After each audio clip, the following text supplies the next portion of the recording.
नमस्कार और इस विशेष विश्लेषण में आपका स्वागत है।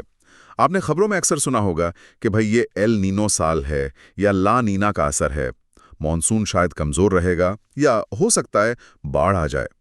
आखिर ये एल नीनो और ला नीना हैं क्या भला? ये सिर्फ मौसम के शब्द नहीं हैं। दरअसल ये प्रशांत महासागर में होने वाली बहुत बड़ी घटनाएं हैं और इनका असर पूरी दुनिया पर पड़ता है और खासतौर पर भारत के मॉनसून पर। आज हमारे पास जो जानकारी है, जो स्रोत सामग्री है, वो इसी जटिल से विषय को थोड़ा आसान भाषा में समझाने की कोशिश करती है। हमारा मकसद है इस पूरी प्रक्रिया को परत दर परत खोलना कि भाई एक सामान्य साल कैसा होता है, फिर एल नीनो में क्या बदल जाता है, ला नीना उससे कैसे अलग है और सबसे जरूरी इन सब का हमारे मॉनसून से क्या लेना देना है। चलिए इस समुद्री पहेली को सुलझाने की कोशिश करते हैं। खासकर उसके दक्षिणी हिस्से की, जो भूमध्य रेखा के पास है। कभी यह हिस्सा असामान्य रूप से गर्म हो जाता है तो कभी ठंडा, और समुद्र के तापमान का ये जो उतार चढ़ाव है ना, यही हवा के दबाव और हवाओं के पैटर्न को बदल देता है। फिर इसी बदलाव का असर पूरी दुनिया के मौसम पर दिखता है, जिसमें हमारा भारतीय मानसून भी शामिल है। वैज्ञानिक भाषा में इसे एल नीनो सदर्न ऑसिलेशन कहते हैं, मतलब एनसो। ठीक है। तो शुरुआत करते हैं एक सामान्य साल से। मतलब जब ना एल नीनो हो ना ला नीना, तब क्या होता है? देखिए, सामान्य वर्षों में तस्वीर काफी कह सकते हैं व्यवस्थित होती है। दक्षिणी प्रशांत महासागर में पश्चिम की तरफ, मतलब ऑस्ट्रेलिया और इंडोनेशिया के पास, समुद्र की सतह गर्म रहती है। अच्छा, पानी गर्म। हाँ, गर्म पानी हवा को भी गर्म करता है और गर्म हवा हल्की होती है तो वो ऊपर उठती है। अब जब हवा ऊपर उठती है तो नीचे सतह पर हवा का दबाव कम हो जाता है। इसी को हम निम्न दबाव या लो प्रेशर कहते हैं। लो प्रेशर मतलब हवा की कमी। तो आसपास की हवा उस खाली जगह को भरने आएगी, है ना? एकदम सही। प्रकृति हमेशा संतुलन चाहती है। तो जहां लो प्रेशर है वहां आसपास के हाई प्रेशर यानी उच्च दबाव वाले इलाकों से हवा नमी लेकर खींची चली आती है। और जब ये नमी वाली हवा ऊपर उठकर ठंडी होती है तो बादल बनते हैं और फिर बारिश। तो सामान्य सालों में क्या होता है कि ऑस्ट्रेलिया के उत्तरी हिस्से और इंडोनेशिया के आसपास खूब अच्छी बारिश होती है। अच्छा, और इसमें वो व्यापारिक पवनें, ट्रेड विंड्स, उनका क्या रोल है? सुना है वो बहुत जरूरी हैं। हाँ, वो तो बहुत ही महत्वपूर्ण है। ये ट्रेड विंड्स जो है, ये नियमित रूप से पूर्व से पश्चिम की ओर बहती हैं, मतलब दक्षिण अमेरिका के तट से ऑस्ट्रेलिया की तरफ। सामान्य वर्षों में ये हवाएं काफी ताकतवर होती हैं और ये न सिर्फ हवा है, बल्कि ये सतह के गर्म पानी को भी अपने साथ पश्चिम की ओर धकेलती हैं। अच्छा। हाँ, तो इससे होता यह है कि पश्चिमी प्रशांत में यानी ऑस्ट्रेलिया के पास गर्म पानी जमा होता रहता है और वो लो प्रेशर वाला एरिया वहीं बना रहता है। तो ये ट्रेड विंड्स एक तरह की कन्वेयर बेल्ट हो गई, गर्म पानी और बारिश को पश्चिम में टिकाए रखती हैं। और फिर प्रशांत का दूसरा किनारा, पूरब वाला, पेरू के पास, वहां क्या होता है? वहां स्थिति बिल्कुल उलट, क्योंकि सतह का गर्म पानी तो पश्चिम चला गया। हाँ। तो पेरू और इक्वाडोर के तट के पास समुद्र की गहराई से ठंडा पानी ऊपर सतह पर आ जाता है। इस प्रक्रिया को कहते हैं अपवेलिंग। अपवेलिंग। हाँ, अपवेलिंग। ये ठंडा पानी हवा को भी ठंडा रखता है, जिससे हवा भारी होकर नीचे बैठती है और वहां बन जाता है हाई प्रेशर, उच्च दबाव। और हाई प्रेशर का मतलब? साफ आसमान, मौसम सूखा, बारिश कम। तो सामान्य तौर पर पेरू का तट सूखा रहता है। बड़ा दिलचस्प संतुलन है ये।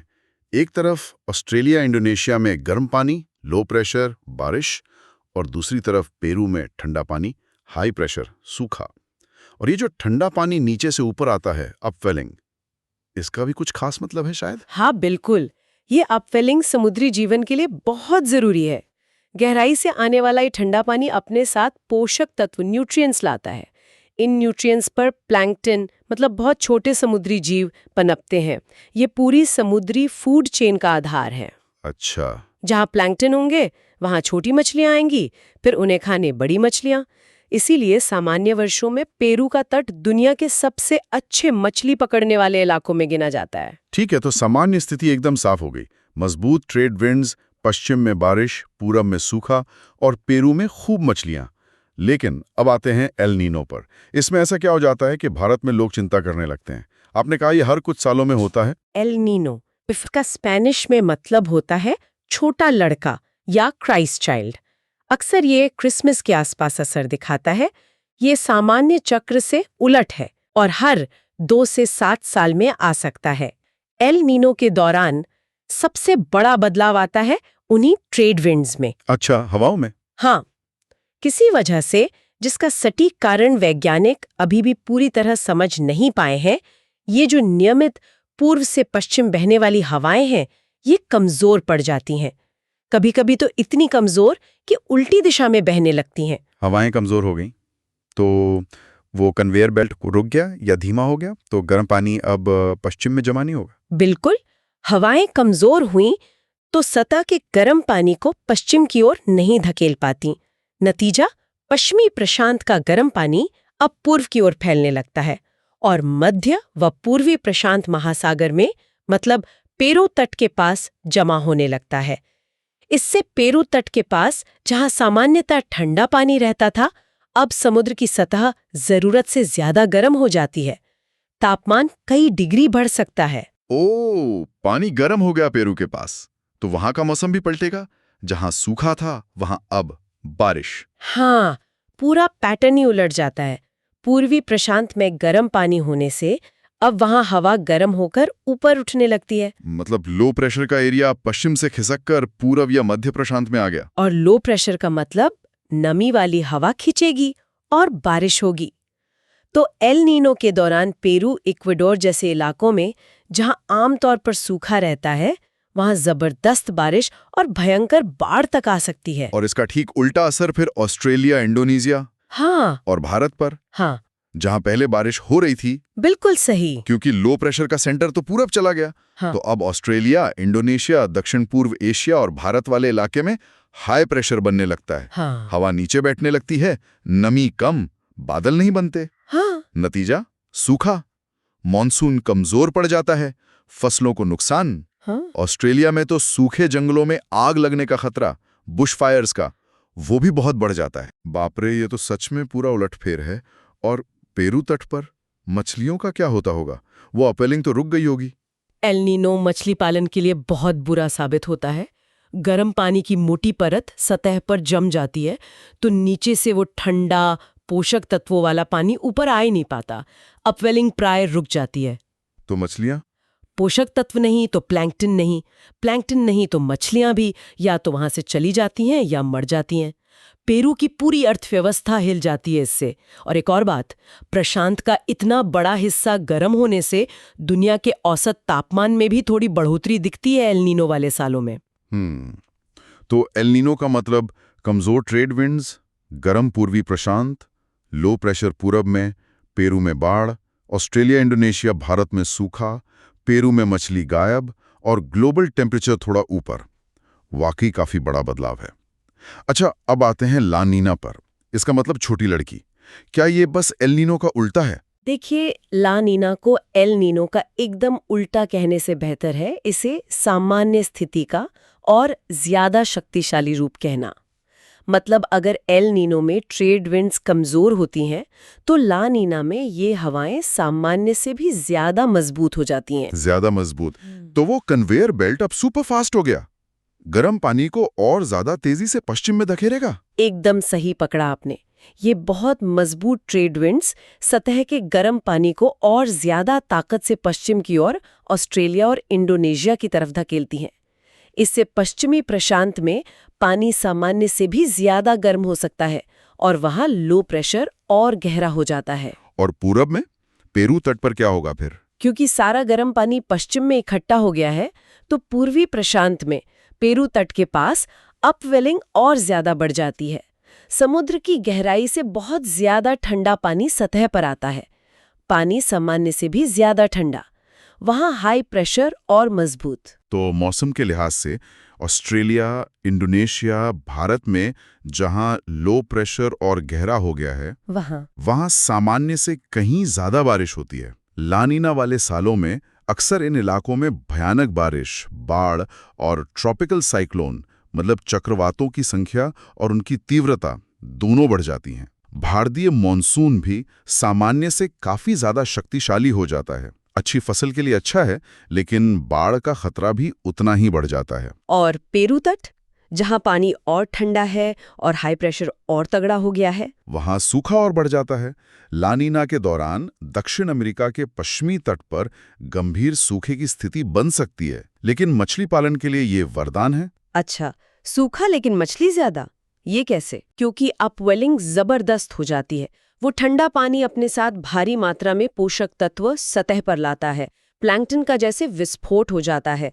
और प्लैंकटन है तो मछलियां भी उमड़ पड़ती हैं। तो ला नीना के समय पेरू तट पर रिकॉर्ड तोड़ मछली पकड़ी जाती है, बिल्कुल एल नीनो से उल्टा। और हाँ, वैश्विक तापमान पर असर भी एल नीनो से उल्टा होता है। ला नीना के सालों में दुनिया का औसत तापमान सामान्य से थोड़ा ठंडा रहता है। समझ गया। तो ला नीना यानी सुपर मजबूत ट्रेड विंड्स, बहुत गर्म पश्चिमी प्रशांत, बहुत ठंडा पूर्वी प्रशांत, ऑस्ट्रेलिया, इंडोनेशिया, भारत में भारी बारिश और बाढ़, पेरू में सूखा पर बंपर मछली और ग्लोबल टेम्परेचर थोड़ा कम। ये ईएनएसओ चक्र वाकई बहुत ताकतवर है। अच्छा, आपने हवा के उठने और गिरने के एक पैटर्न की बात की थी, वॉकर सर्कुलेशन। इसका भारत से सीधा कनेक्शन कैसे बनता है? हाँ, ये वॉकर सर्कुलेशन या वॉकर सेल, यही वो कनेक्शन है जो प्रशांत की घटनाओं को भारतीय मॉनसून से जोड़ता है। इसे ऐसे समझिए, सामान्य और ला नीना वर्षों में, जैसा हमने देखा, पश्चिमी प्रशांत में ऑस्ट्रेलिया के पास गर्म पानी से हवा ऊपर उठती है। ठीक है।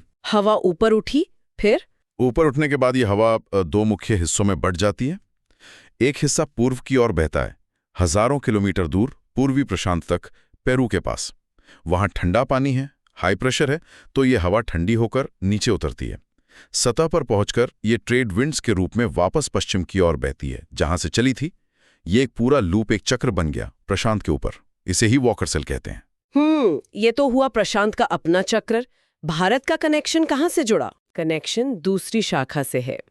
पश्चिमी प्रशांत में जो हवा ऊपर उठी थी, उसकी एक और महत्वपूर्ण शाखा पूरब के बजाय पश्चिम की ओर बहती है, हिंद महासागर के ऊपर से होते हुए। ये हवा अफ्रीका के पास मेडागास्कर द्वीप के करीब नीचे उतरती है, और जहां हवा नीचे उतरती है वहां सतह पर बनता है हाई प्रेशर, उच्च दबाव। इस खास हाई प्रेशर एरिया को कहते हैं मस्करीन हाई। मस्करीन हाई, हाँ, ये नाम सुना है मैंने मॉनसून के संदर्भ में। बिल्कुल, ये मस्करीन हाई भारतीय मॉनसून के लिए एक तरह से इंजन का काम करता है। इस हाई प्रेशर वाले एरिया से हवाएं तेजी से उत्तर पूर्व की ओर बहती हैं। कहाँ? भारत के लो प्रेशर एरिया की तरफ। यही हवाएं समुद्र से नमी उठाती हैं और दक्षिण पश्चिम मॉनसून पवनों को ताकत देती हैं। तो जब वॉकर सेल ठीक से चल रहा है, यानी सामान्य ला नीना साल, पश्चिम प्रशांत में हवा अच्छे से ऊपर उठ रही है, तो मस्करीन हाई भी मजबूत बनता है और भारत की ओर आने वाली मॉनसूनी हवाएं भी शक्तिशाली होती हैं। नतीजा, अच्छा मॉनसून। और एल नीनो में ये पूरा कनेक्शन गड़बड़ा जाता है, क्योंकि हवा के उठने की जगह ही बदल गई। बिल्कुल सही। एल नीनो में जब गर्म पानी और लो प्रेशर का एरिया खिसक कर मध्य या पूर्वी प्रशांत में आ जाता है, तो हवा अब वहां ऊपर उठने लगती है। इससे पूरा वॉकर सेल या तो उलट जाता है या बहुत ही कमजोर पड़ जाता है। हवा अब पूरब में उठकर पश्चिम में ऑस्ट्रेलिया के पास नीचे बैठने लगती है।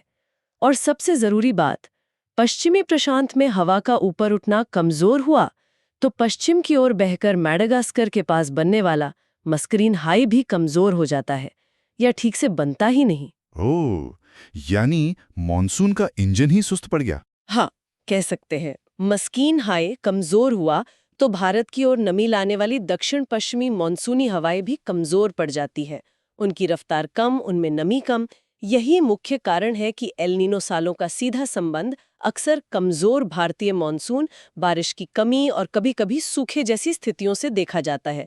हालांकि ये याद रखने जरूरी है कि हर एल नीनो एक जैसा नहीं होता और मॉनसून पर दूसरे फैक्टर्स भी असर डालते हैं, लेकिन एल नीनो एक बड़ा नकारात्मक कारक है। तो संक्षेप में कहें तो एल नीनो, ला नीना और सामान्य वर्ष, इन तीनों में मुख्य अंतर ट्रेड विंड्स की ताकत है और उसके कारण दक्षिणी प्रशांत में लो प्रेशर एरिया कहां बन रहा है, इसी का खेल है। बिल्कुल सही।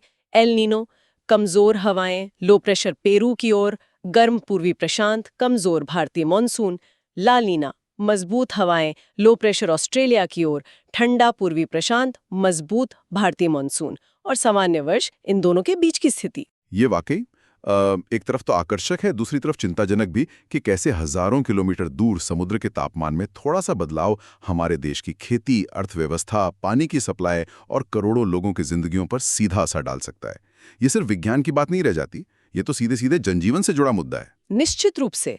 और यहाँ एक बहुत अहम सवाल उठता है, जिस पर आजकल काफी चर्चा भी है, कि जलवायु परिवर्तन, क्लाइमेट चेंज के इस दौर में इस एनसो चक्र का क्या होगा। जैसा हमने कहा, ट्रेड विंड्स क्यों कमजोर या मजबूत होती हैं, इसका सटीक कारण अभी भी पूरी तरह साफ नहीं है। तो क्या बढ़ते ग्लोबल तापमान की वजह से एल नीनो या ला नीना ज्यादा भयानक हो जाएंगे? क्या ये ज्यादा जल्दी जल्दी आएंगे, या इनका पैटर्न ही बदल जाएगा? कुछ रिसर्च इस तरफ इशारा कर रही है कि शायद भविष्य में बहुत तीव्र एल नीनो और ला नीना ज्यादा आम हो सकते हैं। अगर ऐसा होता है, तब तो इनके असर का अंदाजा लगाना और उनके लिए तैयारी करना और भी मुश्किल और जरूरी हो जाएगा। बिल्कुल, ये भविष्य के लिए एक बहुत बड़ा प्रश्न है। एनसो की बेहतर भविष्यवाणी करना, इसके बदलते पैटर्न को समझना, ये न सिर्फ वैज्ञानिकों के लिए बल्कि पॉलिसी बनाने वालों, किसानों और हम सब के लिए बहुत ज़रूरी है, ताकि हम इन प्राकृतिक चक्रों के जो भी प्रभाव हों, उनके साथ बेहतर ढंग से रहना सीख सकें। इस पर लगातार नज़र रखने और रिसर्च करते रहने की ज़रूरत है, जिससे हम आने वाले बदलावों के लिए तैयार रहें।